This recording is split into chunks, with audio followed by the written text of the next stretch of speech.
आप सभी का स्वागत है सक्सेस की 98 में। और अगर आप हमारे चैनल पर नए हैं तो चैनल को सब्सक्राइब करना बिल्कुल मत भूलिएगा। और जो आज का वीडियो है वो है IBPS clerk mains strategy video कि प्रिपेयर कैसे करना है एग्जाम के लिए, स्पेशली 18 वाला। ठीक है, सरकारी नौकरी की तैयारी के लिए YouTube के ऊपर हमारे चैनल सक्सेस की 98 को सब्सक्राइब कीजिए और दबाइए इस बेल के आइकन को ताकि आपको लेटेस्ट वीडियो सबसे पहले देखने को मिले, वो भी बिल्कुल फ्री में। जैसे मैं बोल रहा था आईबीपीएस क्लर्क मेंस तो बहुत बड़ी अपॉर्चुनिटी है सारे बच्चों के लिए कि प्रिपेयर कैसे करना है। देखो, सबसे पहले मैं एक बात बोल दूं, जो कट ऑफ जाता है एग्जाम में, क्लर्क एग्जाम में, वो 140 है। ठीक है, वो 140 प्लस आपको अटेम्प्ट करना है, इतना तो जाएगा ही जाएगा। लेकिन एक कंडीशन और आप भी देख लो कि ऐसा भी हो सकता है कि जो कट ऑफ है वो 80 ही जाए, बहुत चांसेस है। आप ये नहीं बोल सकते भैया क्लर्क के एग्जाम में इतना कट ऑफ जाएगा या फिर इतना कट ऑफ जाएगा, क्योंकि बहुत बड़ा एग्जांपल ये भी है, आपको हर बात समझते हुए चलना है कि आईबीपीएस पीओ जो 16 वाला था उसमें बच्चे लोग क्या सोच रहे थे कि इससे प्रीवियस वाला जो कट ऑफ था वो था 81 82, तो 16 वाले एग्जाम में जो कट ऑफ जाएगा वो कम से कम 81 से तो अबव जाएगा ही जाएगा। लेकिन क्या हुआ, एग्जाम में पेपर इतना टफ आ गया, इतना टफ कि जो कट ऑफ था वो घटकर 51.52.5 चला गया। इतना कम, 30 नंबर का डिफरेंस, मतलब समझ रहे हो। तो आप लोग कभी भी अपने माइंड में ये चीज फिक्स करके मत जाना कि हाँ चलो इतना करना है, इतना करना है, कट ऑफ ये जाएगा, ये सब बिल्कुल मत करना। हाँ, लेकिन मोरलेस एक अंदाजा जरूर लगा लीजिएगा कि कट ऑफ 140 प्लस ही जाएगा, क्योंकि क्लर्क का एग्जाम है, paper in comparison to bank PO हल्का इजी रहने वाला है, इतना आप एक्सपेक्ट कर सकते हो। लेकिन 4 to 5% ये आप बिल्कुल मत सोचना जो आप सोच रहे हो वही होगा। ठीक है, पहली बात हम लोग को याद रखना, दोनों चीज मैं आज एक्सप्लेन करूंगा कि करना क्या है, क्योंकि मैं नहीं चाहता कि आप लोग मिस करो इस बार। जितने बच्चे भी वीडियो देख रहे हैं, जितने बच्चे भी जो एग्जाम देने जा रहे हैं, अच्छे से तैयारी करिए, क्योंकि अगर आप प्री क्रैक कर इतने दूर आए हैं तो जरूर आपके अंदर कुछ ना कुछ टैलेंट है। ये चीज पहले आप अपने अंदर डालो। बिल्कुल उतने बच्चों को पीछे छोड़कर यहां तक पहुंचे हैं तो आई एम टैलेंटेड, पहले आप अपनी ये बात खुद से बोलिए, उसके बाद तैयारी स्टार्ट करिए। ठीक है, क्योंकि आप भी कर सकते हैं। ऐसा नहीं है कि आप प्री, अरे यार जो बच्चे का प्री नहीं निकल रहा है, ऐसे भी मैं कमेंट्स पढ़ रहा था बहुत सारे बच्चों का कि भैया आईबीपीएस पीओ मेंस निकल गया, आरआरबी पीओ मेंस निकल गया, लेकिन आईबीपीएस क्लर्क नहीं निकला।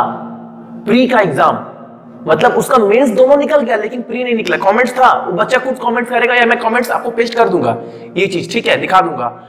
आप एक चीज देखो कि आप बहुत टैलेंटेड है, आप इस चीज को अपने पहले एक्सेप्ट करिए यार। ठीक है, अब आते हैं टॉपिक के ऊपर, कैसे कैसे प्रिपेयर करना, कितना पढ़ना है, क्या क्या पढ़ना है। ठीक है, अच्छे से देखिएगा। देखो, अगर मैं पहले बात करूं सबसे फर्स्ट इंग्लिश का, फर्स्ट टॉपिक है इंग्लिश, और ये बहुत इंपॉर्टेंट टॉपिक है, बहुत इंपॉर्टेंट टॉपिक है। देखो, जो टाइमिंग है पहले मैं वो लिख दे रहा हूं, ऊपर मैं मार्क्स लिख रहा हूं। ठीक है, फिर क्वेश्चन और आपके टोटल। ठीक है, कितना करना है आपको अटेम्प्ट। इंग्लिश में जो मार्क्स है वो कितने हैं, वो है 40 क्वेश्चन, 35 मिनट टाइम है। ठीक है, अब मैं बात करूं आपके पास जीके का, तो जीके में 50 क्वेश्चन, 50 मार्क्स, 35 मिनट्स। ठीक है, अब मैं बात करूं रीजनिंग का। ठीक है,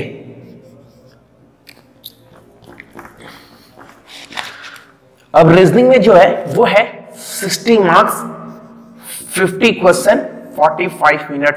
मैथ में 50 मार्क्स, 50 क्वेश्चन, 45 मिनट। ठीक है,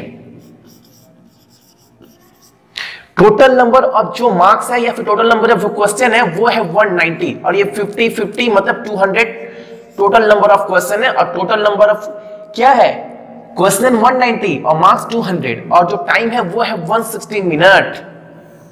ठीक है, चलो अब देखो, एक एक चीज को मैं अच्छे से इंटरप्रेट करूंगा, आप लोग देखते हुए चलिएगा। ठीक है, अब देखो, अगर मैं बात करूं इंग्लिश वाले सेक्शन में, ठीक है, इंग्लिश वाले सेक्शन में आपको अटेम्प्ट करना कितना है पहले ये सोचना पड़ेगा। आपके पास टाइम बहुत ज्यादा है इन कंपैरिजन टू 17 वाले एग्जाम में जो मेंस में हुआ था, टाइम ज्यादा मिल रहा है आपको। आप ये चीज नोटिस करना, और पैटर्न टोटल चेंज है। ठीक है, इंग्लिश वाले में 35 मिनट टाइम है आपके पास। टोटल नंबर ऑफ क्वेश्चन है 40 मार्क्स, राइट। अब देखो हल्का सा 2-3 चीज आप एक चीज समझिएगा, अगर मैं ग्रामर आपको पूरा रूल्स पढ़ा दूं किसी भी बच्चे को, फिर भी देखना वो एरर नहीं कर पाएगा। क्यों? अगर वो सारे ग्रामर के रूल्स जानता है, सब कुछ फिट है, फिर भी वो आउट ऑफ 10 3 और 4 ही करेक्ट कर पाएगा, 6-7 करेक्ट नहीं कर पाएगा। तो इसका मतलब ये नहीं है कि ग्रामर की रूल आप पूरी सीख जाएंगे तो आप इंग्लिश पूरा आउट ऑफ 40-35 अटेम्प्ट कर लोगे, ऐसा बिल्कुल नहीं है। Grammar is not important. मैं बार बार बोलता हूं कि जरूरी नहीं है कि ग्रामर सीखना है, आपको करना क्या है मैं बार बार गाइड करता हूं, आपको बताता हूं, इसलिए आप एक चीज समझिएगा, ठीक है। एक चीज देखिए, और इसके बाद वाले वीडियो में मैं इंग्लिश के लिए ही आपके लिए एक चीज सरप्राइज है, इसके बाद वाले वीडियो को आप देखिएगा अच्छे से, ठीक है। देखो इंग्लिश में करना क्या है, क्लोज टेस्ट, डबल फिलर्स और फ्रेज रिप्लेसमेंट, इतने टॉपिक तो फिक्स्ड है ना। मेंस के एग्जाम में इतने टॉपिक तो रहेंगे ही रहेंगे। हो सकता है कि 2 टॉपिक रहे, 1 टॉपिक ना रहे, हो सकता है कि 1 ही टॉपिक रहे, 2 टॉपिक ना रहे, या 2 टॉपिक रहे, 1 टॉपिक ना रहे, बहुत कुछ पॉसिबिलिटी है, लेकिन 1 टॉपिक तो रहेगा जो कम से कम 10 नंबर कैरी करेगा, ठीक है। तो एक चीज देखिए, अगर इसमें रिसेंट में जितना एग्जाम हुआ है 17 में, बच्चे लोग बोलते हैं भैया पैटर्न चेंज हो रहा है, मानते हैं, एक्सेप्टेड है, लेकिन ये 3 टॉपिक में कोई टॉपिक ऐसा था जो नहीं था, हर एग्जाम में ये टॉपिक था। इसका कहने का मतलब ये है, तात्पर्य ये है कि जब टॉपिक था तो आपको प्रॉब्लम क्यों फेस हो रहा था? प्रॉब्लम फेस इसलिए हो रहा था क्योंकि आप लोग इसके प्रैक्टिस तो कर रहे थे ओल्ड पैटर्न वाले, लेकिन न्यू पैटर्न वाले सब नहीं कर रहे थे। मैं बार बार बोल रहा था कि आपको स्टार्टिंग में कम से कम इंग्लिश करने से पहले आपको एक बार इंस्ट्रक्शन अच्छे से पढ़ना है कि बोल क्या रहा है। अगर क्लोज टेस्ट आज के डेट में 3-4 टाइप के क्लोज टेस्ट आ रहे हैं, या फिर डबल फिलर्स में 2-3 पैटर्न का आ रहा है, अगर आप सारे के सारे पैटर्न अच्छे से प्रैक्टिस कर एग्जाम में जाते तो आपको डिफिकल्टीज आने वाली थी नहीं, बट आप एक ही चीज पर डिपेंड रह गए, वो क्या? क्लोज टेस्ट, ये फिलर है, ऑप्शन है, बस वो इंस्ट्रक्शन पढ़िए यार। क्लोज टेस्ट कैसे भी आपको घुमा कर दे सकता है, आईबीपीएस गूगली दे सकता है। तो जितने भी न्यू पैटर्न के आज तक आए हुए हैं, अभी तक रिसेंट टिल डेट, आपको सारे पैटर्न के प्रैक्टिस करने हैं डेली, ठीक है। अगर आप कम से कम 30-40 cloze test, double fillers, phrase replacement मिलाकर 30-40 प्रैक्टिस कर लेते हैं एग्जाम से पहले, तो मुझे नहीं लगता कि आपको इंग्लिश में और प्रॉब्लम आने वाला है, ठीक है। दूसरी बात मैं ये करूं कि आपके पास आरसी तो रहने वाला है, पैसेज, 2 पैसेज रहेगा। अब आजकल के एग्जाम में पैसेज वैसा नहीं है कि पैसेज पढ़े और आंसर, पैसेज पढ़े क्वेश्चन देखे आंसर, वैसा नहीं रह रहा है। रह कैसा रहा है, अब आपको जब तक एक पैसेज का थीम समझ में नहीं आएगा, पूरे पैसेज का थीम, जब तक आप पैसेज के थीम को ग्रैब नहीं करेंगे, अपने माइंड में पकड़ नहीं पाएंगे, तब तक आप उसके एक क्वेश्चन को भी टैकल नहीं कर सकते। ये बात आप अच्छे से देख लो। पहले वाला नहीं है कि क्वेश्चन पढ़े आंसर निकालते गए। तो इसके लिए इंपॉर्टेंट क्या है, और आपको ये भी पता है कि पैसेज बहुत डिफिकल्ट आ रहा है, उसको पढ़ना और समझना, और सारे के सारे जो पैसेज है वो इकोनॉमिक बेस्ड आ रहा है। तो करना क्या है, देखो मैं बहुत दिन से बोल रहा हूं, 2-3 महीने से बोल रहा हूं, बहुत सारे बच्चे ने फॉलो किया है तो उनको रिजल्ट मिला है। जब तक आप करोगे नहीं, रिजल्ट कहां से मिलेगा? तो मैं बार बार बोल रहा था, आप पर डे एक आर्टिकल पढ़िए, पर डे एक आर्टिकल पढ़िए, पर डे एक आर्टिकल पढ़िए, पर डे एक आर्टिकल पढ़िए। जिससे क्या होगा, आर्टिकल, बच्चे आर्टिकल तो पढ़ते हैं, मैं बोलता हूं हिंदू से पढ़ो, इकोनॉमिक वाला पढ़ो, बच्चे पढ़ते हैं, बहुत सारे बच्चे पढ़ते हैं, लेकिन जो मेरे कहने का मतलब है वो फॉलो नहीं करते। कहने का मतलब ये है, मैं बार बार बोलता हूं, आर्टिकल पढ़िए, लेकिन उस आर्टिकल के थीम को समझते हुए। स्टार्टिंग में आपको 10 मिनट, 15 मिनट, आधा घंटा लगे, टाइम दो। एक दिन में कुछ होता नहीं है, ये आपको भी पता है, हमको भी पता है, लेकिन अपने ऊपर आप ये चीज एब्जॉर्ब करिए, तो कम से कम एक्सेप्ट तो करिए। हाँ, आप दूसरे को बोलते हो कि एक दिन में कुछ नहीं होता है, लेकिन अपने ऊपर भी तो देखो, हाँ एक दिन में कुछ नहीं होगा, टाइम देते हैं, 1 दिन, 2 दिन, 3 दिन, 4 दिन, 10 दिन टाइम दो, देखो आस्ते आस्ते आप थीम को पकड़ना सीख जाएंगे। बहुत टाइम है, बहुत ज्यादा देरी नहीं हुआ है, 15 दिन आप इंग्लिश को अच्छे से पढ़िए, daily article, daily cloze test, double filler, phrase replacement, including new pattern practice करिए। बस ये 2 चीज करिए, देखिए आपका काम बन गया। आपको एरर्स के ऊपर डिपेंड होने की जरूरत नहीं है, और आपको ये भी पता है एरर्स आप जितना भी प्रैक्टिस कर लो, 3-4 से ज्यादा सही नहीं होंगे 10 अटेम्प्ट में। अगर 10 में 3-4 सही हो जाते हैं तो बाकी के तो निगेटिव मार्क्स में वैसे ही चल जाएगा मार्क्स। तो जिस पर फिक्स्ड है मार्क्स वही करना है। कहने का मतलब है पोस्ट टेस्ट आरसी, अगर इन दोनों से मान लो डबल फिगर्स एरर्स आपका 10 नंबर का आ गया, लेकिन बाकी 30 नंबर तो ये आ रहा है ना, तो बाकी के 30 में आप 20 इजिली अटेम्प्ट कर सकते हैं। बहुत टाइम है, 25 मार्क्स, ठीक है। तो अगर 35 मिनट में अगर आप यहां पर 20 भी अटेम्प्ट करते हैं मान लो, ठीक है, और आपको जितने भी आज मैं दूंगा पैटर्न जो बताऊंगा, इस चीज की प्रैक्टिस कहां करनी है, घर में तो करनी ही करनी है। मैं पर डे वीडियो लाऊंगा, वो देखना ही देखना है, प्लस जो भी आपको इंग्लिश के नोट्स दूंगा वो भी देखना है, प्लस साथ साथ एक चीज जब तक आप नहीं करेंगे आप सक्सेस नहीं हो पाएंगे। वो क्या है, वो है स्पीड टेस्ट। आप डेली एक देना। ऐसा नहीं है कि अब आपको कुछ नया सीखने की जरूरत है, प्री क्वालिफाई की है, आप टैलेंटेड हो, तो आपको पर डे एक स्पीड टेस्ट देना है पर डे। और स्पीड टेस्ट देने के बाद आप क्या करना, आप उस स्पीड टेस्ट को एनालाइज करना। अरे टारगेट 140 का था, 120 का था, कितना स्कोर हो रहा है, ठीक है। मैं जब जब वीडियो लाऊंगा आप कमेंट्स करना कि भैया इतने हो रहे हैं, इतने हो रहे हैं, या फिर मैं फेसबुक वाले ग्रुप में पोस्ट डालूंगा कितने बच्चों ने स्पीड टेस्ट देना स्टार्ट किया है, किसके कितने मार्क्स आ रहे हैं किस स्पीड टेस्ट में। तो मैं एनालाइज करूंगा, हाँ उसके अकॉर्ड उस स्पीड टेस्ट के अनुसार आपके मार्क्स कैसे जा रहे हैं, तो आपके मार्क्स कितने हो सकते हैं। क्योंकि मैंने पहले ही बोला था जो बच्चे भी महिंद्रा की स्पीड टेस्ट में प्री में 35 स्कोर कर रहे हैं, 35-40, उनके एग्जाम निकलेंगे और उनके एग्जाम निकल गए। तो ऐसा नहीं है कि आपको एग्जाम निकालने के लिए 70 मार्क्स चाहिए और आपका यहां पर 35 स्कोर हो रहा है तो आप बहुत नीचे हो, ऐसा नहीं है। स्पीड टेस्ट और एग्जाम का टेस्ट में बहुत अंतर होता है, ठीक है। लेकिन हाँ स्पीड टेस्ट देना बहुत जरूरी है। स्पीड टेस्ट देना कैसे है, स्पीड टेस्ट दो जो माइंड में आप सोच रहे हैं 140 अटेम्प्ट कर रहा है, नहीं कर पाए, कितना गलती हुआ, स्कोर कितना हुआ 140 में, आउट ऑफ 140 9500 आ रहा है, ठीक है। कितना गलती हो गया, क्या गलती किए हैं, क्या पजल नहीं कर पाए, क्या डीआई नहीं कर पाए।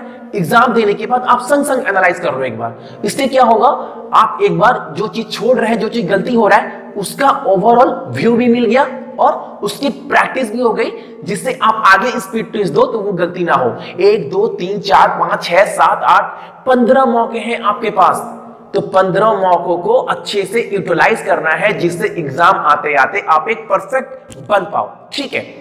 तो ये चीज आप याद रखना स्पीड टेस्ट को लेकर जो मैंने बात बोला है। दूसरी बात जीके, देखो आउट ऑफ 50 जो मैंने speed Bank of Baroda, State Bank of India 17, IBPS PO mains जितने भी मैंने नोट्स दिए थे, मुझे नहीं लगता उस नोट से 28 प्लस किसी से भी ज्यादा क्वेश्चन थे। हर एग्जाम में 28 प्लस क्वेश्चन आ रहे थे मेरे नोट से आउट ऑफ 40। तो उम्मीद करता हूं इस बार आउट ऑफ 50 कम से कम आप लोग जितना भी स्कोर करेंगे 40 स्कोर करेंगे, और ये बिल्कुल होगा अगर आप GK, current affair, banking awareness, static GK अच्छे से पढ़ते हैं तो बिल्कुल आप 40 प्लस स्कोर कर पाओगे। और इसमें इतना ही करना है, इसमें आप मिस नहीं कर सकते, बिकॉज मैं आगे बताता हूं। देखो करंट अफेयर जो टॉपिक है करंट अफेयर, उसमें 25 प्लस या 30 प्लस क्वेश्चन करंट अफेयर से आते हैं। स्टैटिक जीके से 2-3 क्वेश्चन ही आता है, ठीक है। प्लस बैंकिंग, बच्चे लोग बोलते हैं भैया बैंकिंग अवेयरनेस, बैंकिंग अवेयरनेस, यार बैंकिंग अवेयरनेस जो कंस्टेंट रहता है उससे 1-2 क्वेश्चन ही आते हैं। बाकी बैंकिंग अवेयरनेस के क्वेश्चन आपके करंट अफेयर में इंक्लूड रहते हैं, जो डेली के न्यूज चल रहे हैं बैंकिंग को रिलेटेड, वो तो क्वेश्चन करंट अफेयर में ही आ गए। तो करंट अफेयर को अच्छे से पढ़ना है, ठीक है। मैं बार बार बोल रहा हूं इस टॉपिक आपका एग्जाम डिसाइडर होगा, तो इस टॉपिक पे जितना वर्क करना है, जितना पढ़ना है अच्छे से पढ़ लो, ठीक है। मैं नोट्स दे भी रहा हूं पर डे जीके वगैरह, आप एक बार अच्छे से पढ़ना। और अभी तक अगर आप ग्रुप में ऐड नहीं है तो ग्रुप में ऐड हो जाना, बिकॉज टाइम बहुत ज्यादा नहीं है। तो इसमें 35 मिनट्स में 40 क्वेश्चन अटेम्प्ट करना बहुत ईजी है, ठीक है। क्योंकि अगर रीजनिंग और मैथ में आप सोचते हैं कि मेरा कमांड अच्छा है, मैं इस पे वर्क कर पाऊंगा in comparison to other student, तो आपका यह थिंकिंग बहुत गलत है। क्योंकि जीके, रीजनिंग और मैथ एग्जामिनर चाहे तो बहुत हार्ड कर सकता है, इतना हार्ड ना कि आप जो सोच रहे हैं कि मैं कर पाऊंगा ना, वो ना कर पाऊंगा मैं हो जाएगा। और ये हो जाएगा नहीं, बहुत बार हो रहा है। State Bank of India, IBPS PO mains, ऐसे बहुत सारे एग्जाम में हो रहे हैं कि बच्चे लोग 10-10 नंबर भी अटेम्प्ट नहीं कर पा रहे हैं, जबकि उनके पास टाइम 45 मिनट है। क्या कर रहे हैं, सिर्फ माउस लेकर क्वेश्चन बदल रहे हैं, देख रहे हैं, समझ रहे हैं, सोच रहे हैं, एक 5-6 क्वेश्चन कर रहे हैं, टाइम खत्म। तो जिस पर आपका अकड़ है, जिस पे आपका पकड़ है, रीजनिंग और मैथ, वही नहीं बन रहा है। अगर आपसे नहीं बन रहा है तो किसी बच्चे से नहीं बन रहा है, ये भी आप याद सोच लेना, ठीक है। अगर आपसे नहीं बन रहा है तो किसी बच्चे से नहीं बन रहा है। लेकिन हाँ, एग्जामिनर इस चीज को हार्ड नहीं कर सकता, क्योंकि ये क्वेश्चन करंट अफेयर से ही आएंगे, ठीक है। स्टैटिक जीके से 3-4 क्वेश्चन, तो 40 नंबर इसमें स्कोर करना है, तो बाकी सारे बच्चों को छोड़ना कहां पर है? इसमें नहीं, इसमें। तो सीरियस लो मेरी बातों को, ठीक है, कि बहुत दिन नहीं बच गया है। तो रीजनिंग मैथ में देखो, आपको मैं बार बार बोल रहा हूं, पीओ और क्लर्क में बहुत डिफरेंस है, ठीक है। रीजनिंग में आपके पास टॉपिक क्या क्या रहेगा? वही टॉपिक रहेगा जो प्री के सारे टॉपिक है। क्या क्या? वही ब्लड रिलेशन, वही डिस्टेंस के सम, वही आपके पास क्या रहेगा, सिलॉस, इनइक्वालिटी, इनइक्वालिटी के बाद आपका कोडिंग डिकोडिंग, पजल, यही सब रहने वाले हैं नॉर्मली, ठीक है। अब इसके पैटर्न थोड़ा इंक्रीज हो सकते हैं, ये सब क्वेश्चन मैं साथ साथ मैथ में ही बोल दूं, नहीं मैथ को उसके बाद मैं इंटरप्रेट करता हूं, देखो। लेकिन बच्चे ये कर लेंगे, ये कर लेंगे, ये कर लेंगे, ये कर लेंगे, ये कर लेंगे। मैंने सारे टॉपिक करवाए रखे, बेसिक से लेके हाई लेवल तक, और रिसेंट में 15 दिन में मैं करवा दूंगा, जिससे आपको इतने सारे टॉपिक में तो प्रॉब्लम होगा ही नहीं। जो बाकी सारे बच्चों का प्रॉब्लम है वो है क्या? वो है प्रॉब्लम पजल में। तो देखो, पजल आपके एग्जाम में 4 मिलेंगे, क्योंकि टोटल नंबर ऑफ क्वेश्चन 50 है, तो 4 पजल बनते ही बनते, मिनिमम 3 तो बनेगा ही बनेगा। तो आपको करना क्या है, मैंने पीओ वाले एग्जाम में भी बोला था कि floor puzzle, linear puzzle, circular puzzle, box puzzle, इस 4 पजल में आप 2 पजल पकड़ लो, कोई सा भी 2 पजल। उस 2 पजल की प्रैक्टिस ऐसे करिए बेसिक से लेके हाई लेवल तक, ठीक है। जिससे क्या होगा, एग्जाम में आप उस 2 पजल को करो, आपके पास टाइम बहुत ज्यादा है, उस 2 पजल को कम से कम करने में 10-10 मिनट भी लो, और क्लर्क के एग्जाम में उतना डिफिकल्ट भी नहीं आएगा, आप बिल्कुल कर सकते हैं। अब बच्चे लोग क्या करते हैं कि सारे पजल की प्रैक्टिस कर कर एग्जाम में जाते हैं, जो उनका माइंड कंसंट्रेट नहीं रह पाता। तो 2 पजल की प्रैक्टिस करो। ऐसा बिल्कुल नहीं है कि किसी एग्जाम में सर्कुलर आता नहीं है, आता है, लीनियर भी आता है, फ्लोर भी आता है, सर मेंस एग्जाम में सब आएगा। आपको 2 पजल करने हैं, ऐसा नहीं है कि आपको आउट ऑफ 4 पजल ही करने हैं। 2 पजल करिए, अच्छे से करिए, और बाकी 2 पजल अगर इजी आ जाए तो वो भी करिए। ऐसा तो नहीं है कि आपको लिनियर और फ्लोर की प्रैक्टिस कर कर गए, वो दोनों एग्जाम में हो गया और सर्कुलर आप नहीं कर पा रहे, ऐसा तो बिल्कुल नहीं है। क्योंकि आप प्री क्वालिफाई कर कर मेंस तक आए, तो सर्कुलर वाले बहुत पसंद, आप जब बैंकिंग के एग्जाम स्टार्ट किए होंगे प्रिपरेशन, तो आप जरूर प्रैक्टिस किए होंगे, तो वहां पर भी हो जाएगा, कोई बात नहीं है। लेकिन कम से कम 2 पजल आप पकड़ कर चलिए, ठीक है। तो इतने टॉपिक मिलाकर अगर 4 पजल यहां से आता है, 2 पजल किए 10 नंबर यहां हो गया। इन टॉपिक में से, इस टॉपिक से मशीन इनपुट आउट भी रह सकता है, चलो मशीन इनपुट और आउट बहुत सारे बच्चों का वीक पॉइंट है, तो इसको भी छोड़ दो 5 नंबर, तो 10 यहां से घट गया। आउट ऑफ 20 मार्क्स 4 पजल के अकॉर्ड, 4 पजल में से 10 नंबर यहां चला गया, 5 नंबर यहां चला गया, मतलब 50 में से 15 आप लेस कर दिए। लेकिन फिर भी 35 आपके पास है। आउट ऑफ 50 15 क्वेश्चन आपने लेस कर दिया, 35 क्वेश्चन आप करेक्ट कर सकते हैं। और 35 क्वेश्चन करेक्ट करने का मतलब यह है कि आप स्कोर जो करेंगे वो स्कोर करेंगे 42, बिकॉज जो कैलकुलेशन होगा वो होगा 1.2 के ऊपर, ठीक है। एक चीज बात देखिए, 42, 35, 70 या 40, 41 स्कोर आ रहा है, आप कर लेना कैलकुलेशन, 41, 42 ऐसे आ रहा है कैलकुलेशन 1.2, ठीक है। अब मैं बात करूं मैथ का, अब आप बोलोगे भाई 35% बच गया, उतने में से उतने पॉसिबल है, बिल्कुल पॉसिबल है, बिल्कुल पॉसिबल है उतने क्वेश्चन, ठीक है। प्रैक्टिस, अब मैंने जो मेन था पजल, मशीन इनपुट आउटपुट, ये तो निकाल ही दिया, बाकी सारे क्वेश्चन तो पॉसिबल है, बिल्कुल कर लोगे। अगर आपके लिए हार्ड हुआ तो बाकी सारे बच्चों के लिए भी हार्ड है, माइंड में कहीं ना कहीं आप रखना।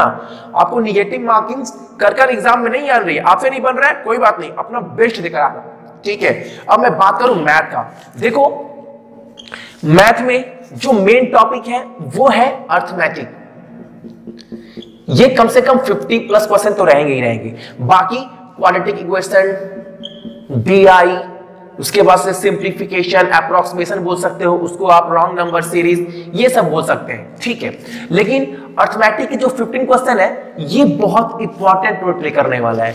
तो एग्जाम से पहले मैं आपको 100 के अप्रॉक्स क्वेश्चन कराऊंगा अर्थमेटिक के, जिससे उम्मीद करते हैं आउट ऑफ 15 कम से कम आप 7-8 क्वेश्चन वहां कर पाओ, ठीक है। डीआई की प्रैक्टिस भी मैं आपको कराऊंगा और आपको स्पीड टेस्ट में भी प्रैक्टिस करनी है, जिससे आप देखो डीआई कम से कम 2 आएगा, मिनिमम 2, लेकिन 3 आ सकते हैं। क्वार्टी क्वेश्चन तो आप कर सकते हैं 5 नंबर के, मैंने करवाए भी है बेसिक से लेकर हाई लेवल तक, आगे भी मैं 2-3 दिन के अंदर क्वार्टी क्वेश्चन कराऊंगा। सिंप्लीफिकेशन भी आप कर लेना, 5 या 10 भी आए फिर भी 5 ही मान लो, 5 में 5 कर लिए।